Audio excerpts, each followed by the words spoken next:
이동형 뉴스 정면 승부. 이동형의 뉴스 정면 승부.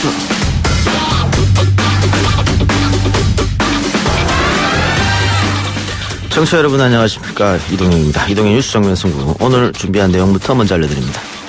재판을 말 그대로 이제 거래 흥정수단으로 썼다라는 그런 흔적들이 나온 건데요. 실제로 그렇게 해서 재판에 영향을 미친 걸로 보여지는 사건들이 있습니다. 원세훈 국정원장 사건 또 있죠. 전교조 법인의조 사건, 그 긴급조치로 인한 국가배상 사건, 이런 것들이 실제로 다. 일부에서는 양승태 대법원장 시절 국회 법사위 민주당 간사였던 판사 출신 박범계 의원과 사법부 재판거래 사안 짚어보겠습니다. 드루킹의 인터넷상 불법 댓글 조작 사건과 관련된 진상규명을 위한 특별검사의 임명 등에 관한 법률안 채석 249인 중 찬성 183인, 반대 43인, 기권 23인으로서 가결되었음을 선포합니다. 이제 의장이라는 무거운 짐을 내려놓습니다. 더 큰 대한민국을 위해 백의 종군하겠습니다. 오늘 최강병기는 조대진 변호사, 박상준 기자와 함께 국회 통과한 드루킹 특검법과 오늘로 임기가 끝난 정세균 국회의장의 지난 2년 국회 돌아보도록 하겠습니다. 북미 정상회담이 성공할 경우에 남북미 3자 정상회담을 통해서 종전 선언이 추진되었으면 좋겠다라는 기대를 가지고 있습니다. 3부에서는 북미 정상회담 전망에 대한 정의당 김종대 의원 이야기 들어보도록 하겠습니다. 국회가 마지막까지 들어주지 않고 이렇게 통과시킨 것에 대해서 매우 유감스럽게 생각하고요. 최저임금을 받는 노동자의 최저임금을 삭감하는 것이 절대 아닙니다. 그들을 오히려 보호하고 차상위 계층에까지 해당되는 분들을 보호하기 위해서 안을 만들어낸 것입니다. 저도 요술방망이가 있었으면 좋겠습니다. 국회 최저임금법 개정안이 통과되고 노동계는 강력 반발하고 있습니다. 임금 인상 효과가 없다는 것인데요. 4부에서 뉴스톱 김종일 팩트체커, 그리고 이데일리 안승찬 기자와 함께 팩트체크 해봅니다. 5월 29일 화요일 이동의 뉴스 정면 승부 시작합니다.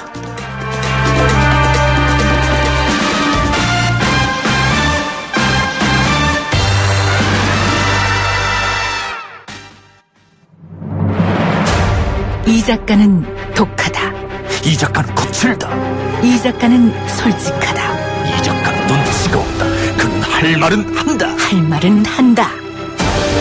정치 오타쿠 이 작가의 독설. 뉴스 정면 승부.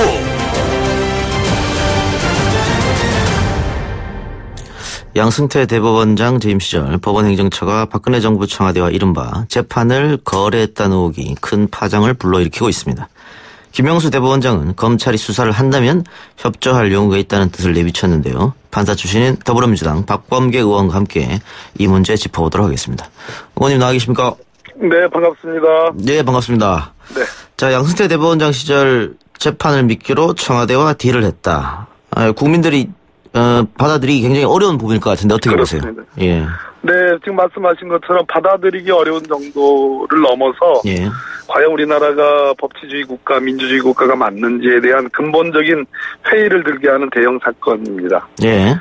우리가 흔히 얘기했던 뭐 상권 분립, 뭐 사법부의 독립, 이게 지금 다 허울일 뿐이었다. 허물어졌죠. 예, 예. 네, 그렇습니다.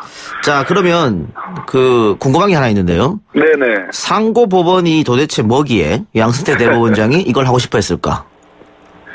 그 양승태 대법원장이 아주 필생의 사업처럼 그렇게 돼 있었는데요. 예. 대법원의 사건이 이제 폭증한다라는 그러한 이유를 들어서 대법원과 고등법원 사이에 소위 상고법원이라는 걸 둬가지고 우리 국민들은 1심, 2심, 마지막 3심은 대법관이 이 재판관으로 있는 대법원에서 최종 재판을 받아야 될 권리가 있는데 예. 그 대법원 사건 중에 아주 중요하다고 보여지지 않는 사건들 대부분을 상고법원의 최종심으로 해가지고 그렇게 해서 일종의 업무 부담을 줄인다라고 해서 만든 그러한 제도라고 설명할 수 있겠습니다. 그러면 이 상고법원이 그 대법원이나 판사들의 공통된 수건이었나요? 아니면 양승태 대법관의 수건이었다고 봐야 됩니까? 대체로 이제 아무래도 이제 고등법원보다 더 높은 대법원보다 조금 낮기 때문에 그런데 고위직 법관 아니겠습니까? 네. 그러니까 한마디로 고위직 법관의 숫자가 대폭 늘어나게 되니까 대법관이 될 가능성은 없는 그리고 상당히 고위직에 가 있는 법관들은 찬성. 그러나 젊은 법관들은 반대. 뭐 이런 분위기였었죠. 그러면은 상고법원 도입에 비판적이었던 젊은 판사들 그런 사람들 그렇습니다. 뒷조사를 하고 뭐 색출하고 이런 시도를 했다는 겁니까? 근데 꼭 상고법원에 꼭 반대해서 뭐 소위 블랙리스트라든지 사찰을 했다라는 게보다는 국제인권법연구회가 뭐 상고법원도 물론 반대를 했습니다만 여러 가지 개혁적 성향의 그러한 법원 내에 사법개혁의 움직임 이런 것들이 있게 되니까 거기에 대해서 뭐 소위 중복가입 금지를 하나의 빌미 삼아 사찰을 한 것으로 그렇게 보입니다. 예. 박근혜 정권에서 원했던 사건들이 여러 가지 있지 않겠습니까? 그렇습니다. 그걸 박정권이 원했던 사건을 잘 처리해주고 대신에 상고법을 얻는다. 간단하게 이렇게 보면 되는 겁니까? 대체로 맞습니다. 박근혜 국정농단이 있었고 그거는 말 그대로 국가 소위 시스템이 이제 와해된 거거든요. 그러한 분위기에 틈타서 법원이 이쯤 되면 알아서 기거나 충성을 잘하면 대체로 상고법원을 들어줄 수 있겠구나 해가지고 이제 딜을 시도한 말 그대로 흥정을 시도했던. 좀 이해가 안 되는데요. 예. 네네. 그 실내로 우리 청취자들한테 이야기를 해주면 조금 쉽게 이해가 될 수 있을 것 같기도 한데 과거에 그 원세훈 전 국정원장 재판이 있었지 않습니까? 그렇습니다. 대법원 전원합의체에서 파기환송됐는데 네네. 그때 그 일부 현직 판사들도 이게 말이 안 되는 판결이다. 그렇죠. 이렇게 반발했단 말이죠. 지록이와 판결이라는 그런 지적을 했었는데요. 그렇죠. 예. 그러니까 고등법원에서 이제 실형이 나와가지고 법정 구속이 돼서 이제 대법원으로 올라갔는데 느닷없이 이게 전원합의체로 회부가 됐습니다. 예. 그런데 그 전원합의체 회부하는 과정에 우병우 민정수석이 고등법원에서 유죄난 것을 몹시 못마땅해 한다. 그래서 전원합의체로 회부됐으면 좋겠다라는 그러한 의향을 표시했고 법원행정처에서 이 재판의 향후 문제점이 뭐고 어떻게 대응을 해야 되느냐 하는 그런 문건을 만들어서 그 주심 대법관의 재판연구관이 있습니다. 예. 그분께 그 문건을 전달을 했고 결국 그것이 최종적으로 무죄 취지의 파기가 되는데 영향을 미친 거 아니냐라는 그 정도까지 나왔죠. 그러니까 그렇습니다. 참 있을 수 없는 일이 벌어진 것 같습니다. 이거 말고도 뭐 여러 가지 좀 의심 가는 사건들이 있었죠. 두 가지만 말씀드리면 하나는 KTX 여승무원 해고 사건인데요. 지금 우리 여승무원들이 지금 난리가 났죠. 1심과 2심에서 KTX 여승무원들은 당연히 코레일 한국철도공사의 직원으로 국민들이 보지 않습니까? 예. 그래가지고 1심과 2심이 당연히 코레일 직원이다 해가지고 그 해고는 무효다. 그래서 여승무원들의 손을 들어줬는데 느닷없이 또 대법원 가가지고 바뀌었어요. 그래서 여승무원들이 졌습니다. 이 사건도 영향을 미친 거 아니냐 있고 또 전교조 법외노조의 효력을 정지하는 고등법원 판결이 대법원 가니까 또 바뀌었어요. 전교조가 패소를 했죠. 그래서 이런 사건들은 다 박근혜 대통령이 정점으로 있는 청와대가 관심을 두고 있는 사건이었고 그렇죠. 그러다 보니까 결국은 이것이 대법원에서 바뀐 거 아니냐라는 의혹이 증폭이 되고 있는 겁니다. 그 의혹이 맞다면은 정권 입맛에 맞게끔 판결을 했다 이렇게 결론이 나는 거 아니겠습니까? 흥정이죠. 예, 있을 수 없는 일인데 그 이번에 대법원 특별조사관이 조사를 했는데 이게 세 번째 조사입니다. 자체 조사죠? 맞습니다. 네. 의원님은 어떻습니까? 이 세 번의 조사가 지금 이걸로 충분하다 이렇게 판단하십니까? 아니면 좀 부족하다고 보십니까? 이미 세 번의 조사였고 특별조사단이라는 이름을 붙인 것 자체가 조사 미진을 암시하고 있는 겁니다. 이것이 한 원샷에 한 번에 다 정말 의혹 없이 미진한 거 없이 제대로 밝혔으면 1차, 2차, 3차라는 특별조사단이라는 명칭까지 붙여가면서 조사하지 않았겠지요. 그렇겠죠. 네. 그렇기 때문에 제가 보기에는 이 3차 특별조사단의 조사는 비록 2차보다는 진전됐지만 예. 의혹을 다 채 밝혀주지는 못한 것으로 저는 보고 있습니다. 그러니까요. 잘못한 건 인정하고 시인하면서 수사 의뢰는 하지 않겠다. 이것도 좀 이해하지 못할 부분인데. 네. 의원님 판단하실 때는 뭐 대법원에 대한 검찰 수사 혹은 양승태 전 대법관의 검찰 수사 이게 이루어져야 된다고 보십니까? 당연합니다. 왜 그런가 하니 예. 이 사건은 법원의 독립, 사법부의 독립을 법원 스스로 훼손시킨 그런 사건이거든요. 그러면 그것을 어떻게 원상회복하겠습니까? 그것은 바로 법원 스스로가 검찰의 수사를 받겠다라고 하는 그 자진적인 수사 의뢰가 저는 정상회복의 첫걸음이라고 그렇게 보여집니다. 예, 검찰 입장은 수사 의뢰가 오면은 철저히 수사하겠다 입장인 것 같은데요. 또 김명수 대법원장은 사법부 수사도 배제하지 않겠다라고 얘기는 했습니다만 한 번도 이런 일이 없었지 않습니까? 막상 수사를 한다고 하면 대법원에서 또 반발이 있을 것 같기도 한데요. 검찰이 수사를 뭐 빡세게 하겠다 해도 예.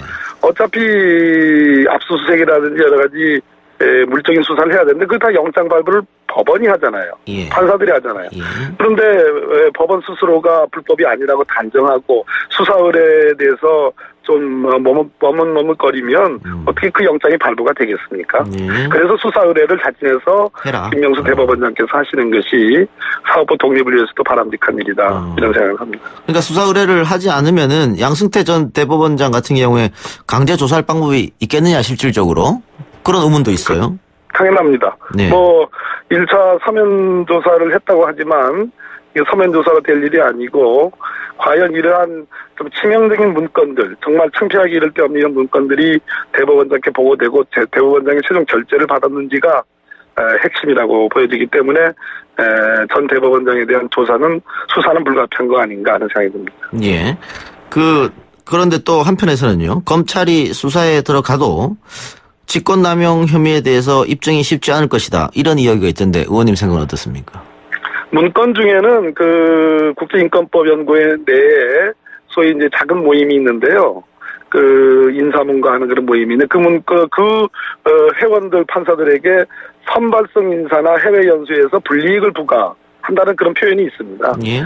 제가 보기에는 충분히 이 정도만 가지고도 저는 직권남용이 성립이 될 가능성이 매우 높다고 봅니다. 지금 현직 판사들의 분위기는 어떤가요? 세 번째 조사 결과가 나오고 나서. 뭐 이런저런 우려가 있습니다만 대체로 역시 현직 판사님들은 이것을 계기로 정말 이건 금도를 넘은 사건이거든요. 예. 용서하기 어려운 사건. 정말 깜짝 놀랐습니다. 문건의 제목이나 문건의 형식과 내용을 보면 어떻게 판사를 그 오랫동안 했던 그 엘리트 법관들이 이런 상상과 이런 정말 문건을 만들 수 있는가라는 정도로 정말 혀를 내두를 만한데요. 예. 그렇기 때문에 법원을 위해서도 이참에 도려내야 된다라는 여론이 높은 것으로 이렇게 알고 있습니다. 예. 그런데 뭐 이거 만약에 검찰이 수사를 해서 뭐 적폐를 다 도려낸다고 하더라도 또 제일 꼭대기에 좀 이상한 분이 앉으시면 또 같은 일이 반복될 수 있지 않습니까? 제도적으로 막을 수 있는 방법은 혹시 없나요? 기본적으로 이제 법원 개혁이 지금 사법부 개혁이 이루어지고 있는데요. 이 사건의 본질은 국정농단의 조응해서 동전의 앞뒤면처럼 사법농단이 이루어진 겁니다. 그러니까 결국은 건강한 사법부는 물론이지만 국정의 컨트롤 타워인 청와대, 대통령의 국정 운영도 투명해야 되는 거거든요. 그런 측면에서 뭐 문재인 정부의 저는 뭐 특별한 저는 뭐 그럴 우려는 없다고 보여집니다. 앞으로 건강한 사법부가 저는 또 만들어질 거라고 예측이 되고요. 실시간으로 청취자들이 많은 의견 주시고 있는데요. 팟빵 앱으로 막창튀김님께서 앞서 의원님이 언급한 여러 가지 의혹이 있는 판결들 혹시 판결을 되돌릴 방법은 없을까요? 이런 질문이 있는데요. 어려운 질문인데요. 예. 우리 민사 형사소송법상에 재심 사유라는 게 있는데 수사 결과에 따라서는 과연 아까 제가 언급했던 이런 판결들이 어떤 영향을 미쳤느냐 그 인과관계가 밝혀진다면 예. 그거는 또 고려 요소도 될 수는 있겠습니다. 고려할 수 있습니까? 쉽지 않을 것 같은데요. 현재까지로서는 그렇게밖에 말씀드릴 수밖에 없습니다.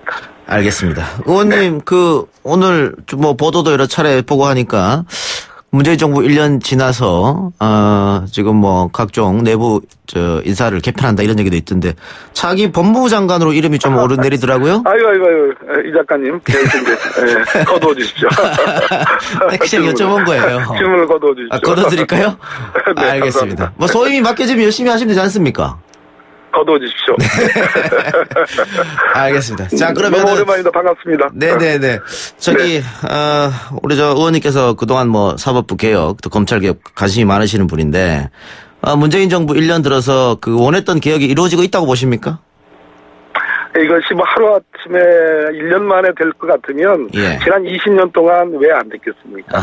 그러나 전반적인 흐름은 잡혀가고 있고요. 저는 결국은 시간의 문제지 결국은 사법부 개혁, 검찰 개혁 적어도 문재인 정부 기간 내에는 전반기 기간 내에는 저는 달성이 된다고 그렇게 낙관하고 있습니다. 그러면은 반을 돌기 전에는 완성이 될 것이다. 이렇게 보면 되겠네요? 예, 그렇습니다. 로드맵도 그렇게 되어 있습니다. 알겠습니다. 의원님, 오늘 말씀 고맙습니다. 여기까지만 듣겠습니다. 네, 고맙습니다. 예. 지금까지 더불어민주당 박범계 의원이었습니다. 네, 예스앱에도 의견 많이 오고 있는데요. 이시강님께서 부모원님 수고가 많으시네요. 부모원님은 아마 박범계 의원을 뜻하는 것 같고요. 박범계 의원님, 다음 내각에 들어갈 생각이 엄정하니까 깜짝 놀라는 게 인상적이었네요. 저는 2부에서 다시 돌아오겠습니다. 딱딱하고 지루한 뉴스가 소설보다 흥미진진해지는 새로운 경험. 놀라셨죠? 이것이 바로 이동준의 뉴스 정면 승부.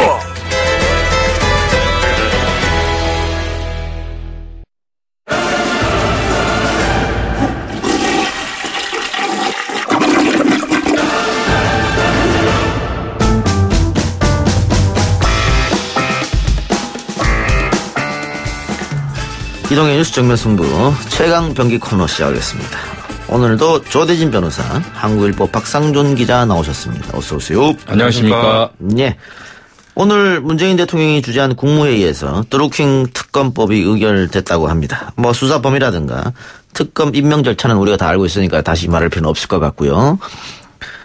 대한변협에서 3명 추천하는 거죠? 4명. 4명입니까? 4명인데 네. 그중에서 야당이 2명을 고르는 겁니까? 네. 네. 그러면 대통령이 1명을 고르는 거. 네, 그렇죠. 그런데 아직 대한변협이 4명을 못 고른 것 같아요. 그러니까 40명까지는 압축했다고 얘기는 알려지고 있는데요. 뭐 일각에서는 뭐 정권 초기이고 또 그리고 지금 그 부담스러운 특검을 누가 이거를 맡을 것이냐 것 때문에 주요 인사로 이렇게 거론되는 사람들은 다 고사를 했다고 합니다. 그러니까 소위 말하는 지검장급들 아니면 고검장급들 덩치 큰 이렇게 검사 출신 변호사들은 다 거부를 했다고 하고요. 그러면 40명을 추렸다고 하는 것은 본인의 의지를 묻지 않고 일단 40명을 추렸다 이렇게 보면 되겠네요. 일단 그랬을 가능성이 높고 이제 어느 정도 의사 타진은 했을 텐데 명확하게 표명하지 않은 사람들도 들어가 있을 가능성이 높다 이렇게 보여집니다.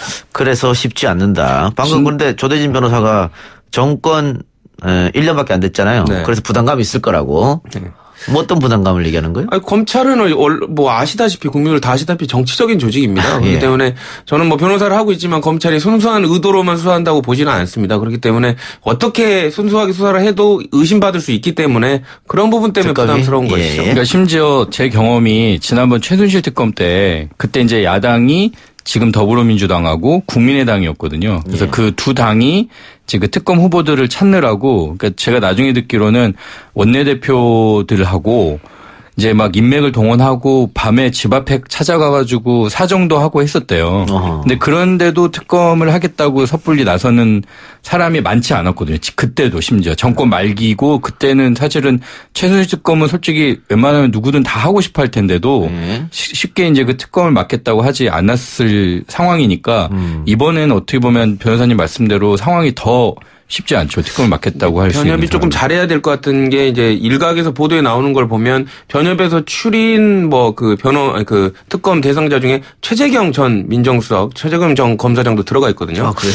참 그런 부분들은 조금 변협이 40명을 추릴 때 조금 어느 정도 소홀했다면 이제 나머지 더 좁힐 때는 조금 더 신경을 좀 써야 되지 않나 싶습니다. 알겠습니다. 특검법 얘기는 거기까지만. 문자로 9992님께서 근로자들의 월급을 이렇게 삭감하고 어쩌려는 건지 민심의 폭발이 예상됩니다. 아무도 관심을 갖지 않는데라고 써주셨는데요. 이동형 뉴스 정면 승부 4부에서 관련 얘기 할 테니까 4부까지 청취해 주시면 감사하겠습니다. 네, 그리고 앞서서 우리 모두에서 오프닝 할 때 들었습니다만 정세균 국회의장 임기가 만료됐다 그래요? 네, 오늘이 이제 마지막이고요. 네. 그럼으로 인해서 지금 이제 그러면 당연히 내일부터 새 의장이 있어야지 국회가 돌아갈 텐데. 그렇죠. 지금 현재 새 의장은 없는 상태거든요. 아니 법에 정해진 것은 임기가 만료되기 전까지 새로 뽑아야 된다고 적혀져 그렇죠. 있지 않나요? 원래 이제 5일 전입니다. 우리 보통 반장 선거나 뭐 할 때도 예, 미리 이제 정해놓고 넘겨주도록 돼 있는데 지금 그게 안 돼 있는 거죠. 근데 지금 이제 당연히 이제 여야가 이제 또 뭔가 협의를 해가지고 그 사실은 이제 우리 반장 선거 하면은 반장 할 사람 해가지고 추천받아서 칠판에 이름 적고 거기서 이제 투표해가지고 하면 되는데 이 국회의장 같은 경우에는 어쨌든 간에 여야가 협의를 해서 누구를 후보로 올릴지를 협의를 해가지고 그 협의된 사람을 후보로 올려서 거의 이제 그 하나만한 투표를 이제 하는 거죠. 근데 지금 이제 더불어민주당에서는 이제 일당인 더불어민주당은 문희상 의원을 지금 다음 국회의장 후보로 내부적으로는 뽑아놨는데 이제 이 문희상 후보를 이제 본회의에 후보로 올리는 것에 대해서 지금 이제 야당들이 동의를 아직은 안 해주고 있는 상태인 거죠. 보통 관례적으로 제1당이 국회의장 하는 거 아닙니까? 그렇죠. 근데 이제 자유한국당이 지금 반발을 하면서 협조를 안 하고 있는 이유가 지금 보궐선거가 끼어 있지 않습니까? 지금 그 민주당하고 자유한국당 표 차이가, 그러니까 의석 차이가 별로 나지 않기 때문에 보궐선거에서 9석 이상 정도를 자유한국당이 가져가면 뭐 이번에 1당이 될 수 있으니까 그 시점에 원구성 협상을 하는 그 시점을 기준으로 하자라는 그 기대감을 갖고 있는 것이죠. 그러니까 지금은 하기 싫은 거죠. 그래서 딜레이가 되고 있다. 네. 그리고 예를 들면 이제 민주평화당 같은 경우에는 이제 뭔가 캐스팅 보트를 지고 싶은 거죠. 그러니까 지금 민주당 의석수만 가지고는 과반이 안 되기 때문에 민주평화당은 뭔가 우리가 도와줄게 대신에 우리가 좀 바라는 것 좀 해도 이제 이런 식으로 이제 뭔가 딜을 하는 데 있어서 또 활용을 하고 싶어 하기 때문에 지금 선뜻 이제 이게 지금 이루어지지가 않고 아무래도 변호사님 말씀하신 대로 그 보궐선거가 끝난 다음에 이제 의장 아마 이제 정해지겠죠. 그리고 오늘 김성태 원내대표 같은 경우에도 이제 왜 야당이 이렇게 협조를 안 해주냐라고 기자들이 물으니까 원래 평균적으로 원구성하는데 한 달 정도 걸렸다. 이게 이제 앞으로 한 달 정도는 본인들한테 이제 시간이 있다라고 이제 자유한국당 내부적으로 그렇게 판단을 한 거죠. 민주평화당이 나한테 뭘 줘 하는 게 뭐 국회 부의장 자리 한 자리인가요? 그렇죠. 네. 지금 예전에는 이제 3당이 전반기 국회 때는 원내 3당이 그 부의장을 가져가지 않았습니까? 그렇기 때문에 이제 바른미래당은 당연히 우리가 3당이니까 우리 줘야 된다라고 생각을 하고 있지만 민주평화당 같은 경우는 이제 다른 셈법이 있는 거죠. 당연히 우리가 민주당을 도와주는 대신 그 몫을 우리한테 좀 밀어주라. 그러니까 의장 뽑는데 우리가 도와줄 테니 부의장 자리를 우리한테 넘겨달라 이렇게 좀 기를 하려고. 지난번에 이제 그 전반기 의장 뽑을 때도 상황이 아시겠지만 이제 국민의당이 캐스팅 보트를 쥐었거든요.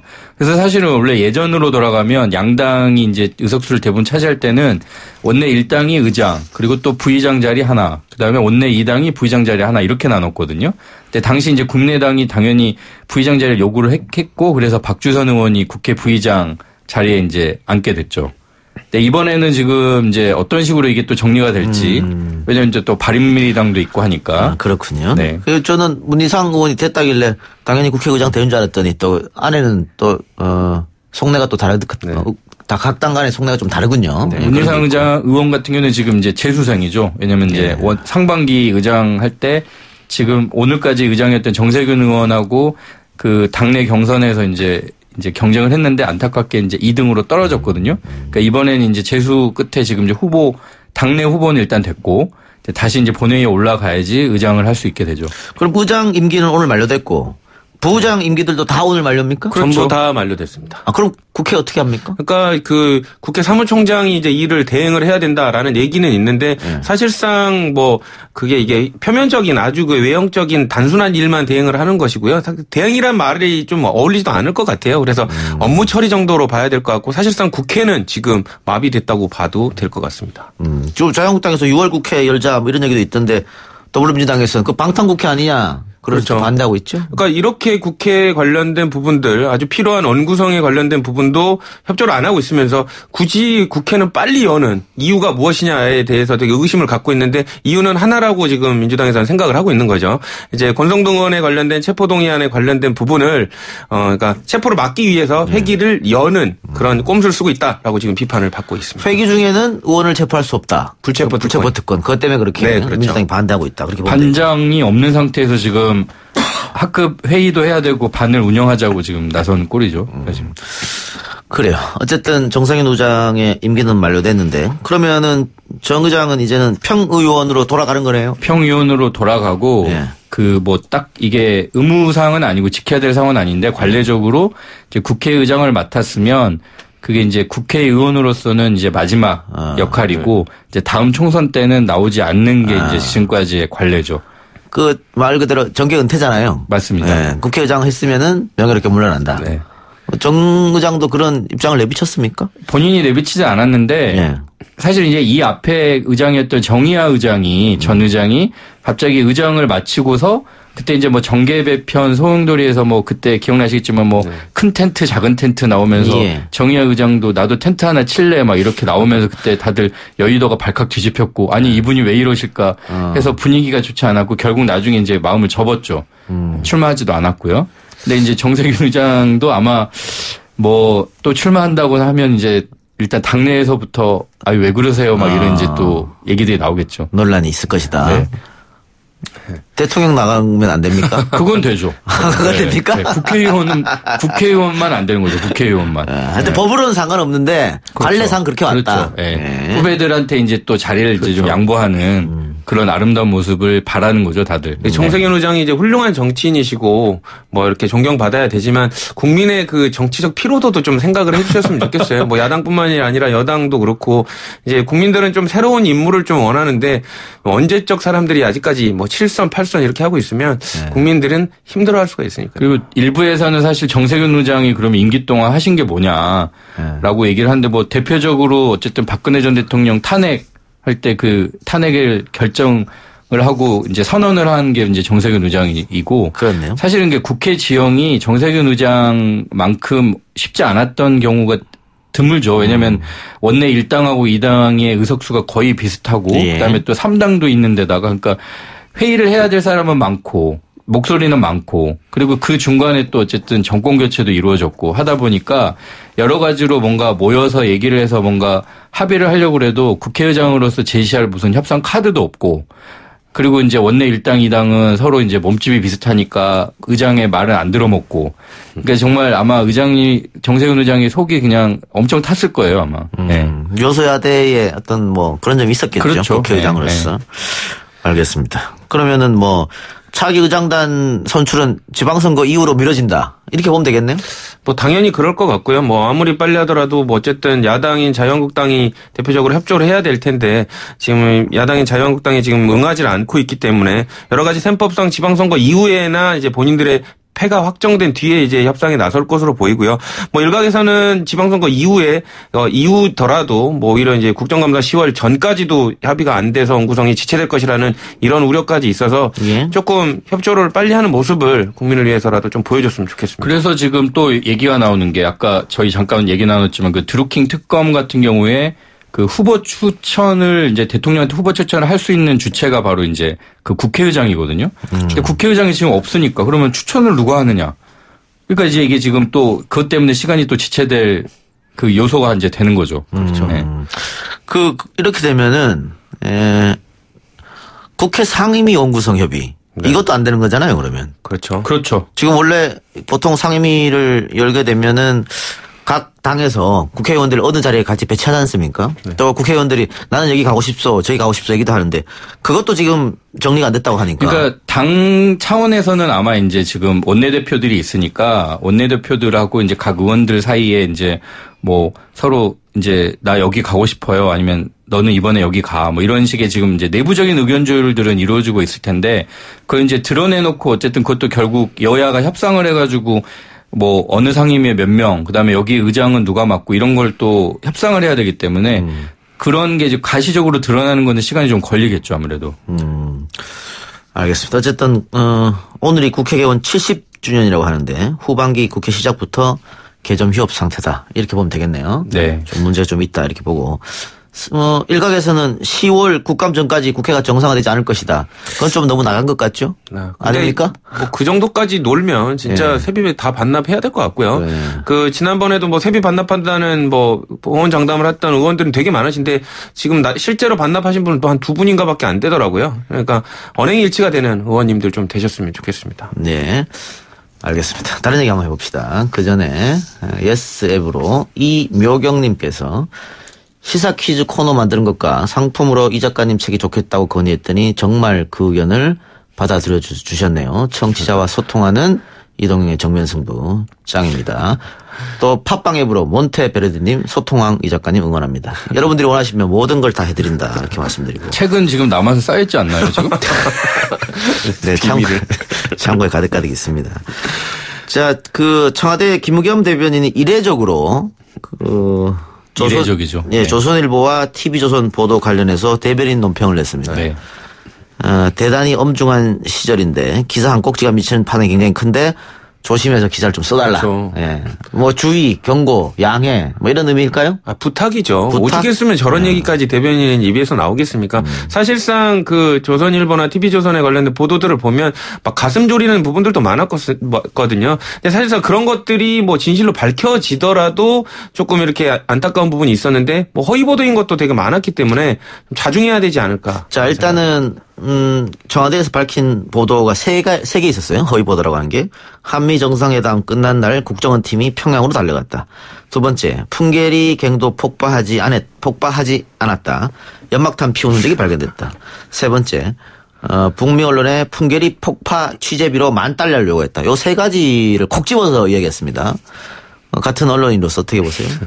같은 언론인으로서 참으로 참담한 심정이고요. 아니, 동업자 정신 발휘 안 합니까? 보호해줘야지, 언론인을. 도대체 누가 그런 얘기를 했던 것 같은데, 연예인 스캔들 기사도 요즘에는 이제 예전 같으면 정말 써보고 아니면 말고 이렇게 됐지만, 이제 대중들의 눈높이가 높아졌거든요. 예. 연예인 스캔들 기사도 사실 크로스 체크를 해요, 기자들이. 예. 근데 심지어 이렇게 지금 남북 관계가 굉장히 중요한 시기에 북한 관련 기사를 쓰는 데 있어서 솔직히 말하면 크로스 체크를 했는지가 정말 의심스럽고 정말 이거야말로 아닌 말고식이고요. 같은 언론인으로서 정말 참담하고 이제 대신해서 정말 사과를 드리고 싶을 정도로 예, 안타깝습니다. 지금까지 한국일보 박상준 기자였습니다. 예. 근데 지금 청와대 논평에 대해서 TV조선도 입장을 낸 것 같아요. 그러니까는 그 $10,000 취재에 관해서는 민감한 사항인 점을 감안해서 우리가 취재원 보호를 위해서 공개하지 않을 뿐이다. 대화도 있고 뭐 이메일도 보관하고 있다. 뭐 진실을 밝혀질 것이다. 이렇게 얘기했고 또 풍계리 갱도 폭파 건에 대해서는 실수했다. 그건 몇 차례 사과했다라고 이야기하면서 청와대 대변인의 이번 성명은 지극히 이례적이다. 그 이례적인 거 맞잖아요. 이례적이죠. 네. 그 노골적으로 이렇게 특정 언론사를 비판한 것처럼 보이지 않습니까? 네네. 그러면은 청와대가 언론하고 좀 싸우겠다는 그런 이미지가 있을 수도 있어가지고 싸우겠다라고 받아들이면 그거야말로 이제 정말 한 5년 전 이제 사고 방식일 것 같고요. 예. 지금 사실 아마 알 거예요. 본인들 알 거라고 생각합니다. 과연 우리가 얼마나 이걸 사실하기 위해서 노력을 했는지. 예. 이례적인 행동을 하니까 이례적인 원인을 제공하니까 이례적인 대응 방법이 나올 수밖에 없는 것이고요. 또 상상할 수 없는 보도들을 하니까 상상할 수 없는 답변들을 해줄 수밖에 없는 거 아니겠습니까? 좀 적당히 좀 했으면 좋겠네요. 박상준 기자가 얘기했지만은 뭐 취재하고 보도할 때는 크로스 체크하는 건 기본 상식 아니겠어요? 그렇죠. 예. 그런데 글쎄 뭐 특종의 모임에서 이렇게 했을까요? 아니면은 좀 의도적인 게 있었을까요? 저는 뭔가 순수하게 보면 어쨌든 특종이죠. 뭔가 다른 의도가 있었다라고는 생각하고 싶지 않고. 근데 그 특종이 사실이 아니니까 문제가 되는 거 아니겠어요? 나름 이제 취재를 할 때 항상 특종 욕심이라는 게 기자들한테 다 있는데 문제는 내가 누군가로부터 들은 얘기를 그게 만약에 사실이라면 특종이다 해가지고 그냥 바로 기사를 써서 내보낼 수도 있지만 항상 내부적으로 스스로 일단 한 번 더 확인을 해야 되겠다 해가지고 뭐 다른 관계자한테 뭔가 얘기를 들으려고 한다거나 아니면은 회사 내부에서 또 한번 그런 일종의 게이트키핑이라고 하죠. 그렇죠. 그런 과정이 필요하죠. 네. 만일 이후에 YTN이 오버를 하게 되면 또 제가 가열차게 비판하겠습니다. 지금까지 조대진 변호사, 한국일보 박상준 기자였습니다. 감사합니다. 3부로 돌아오겠습니다.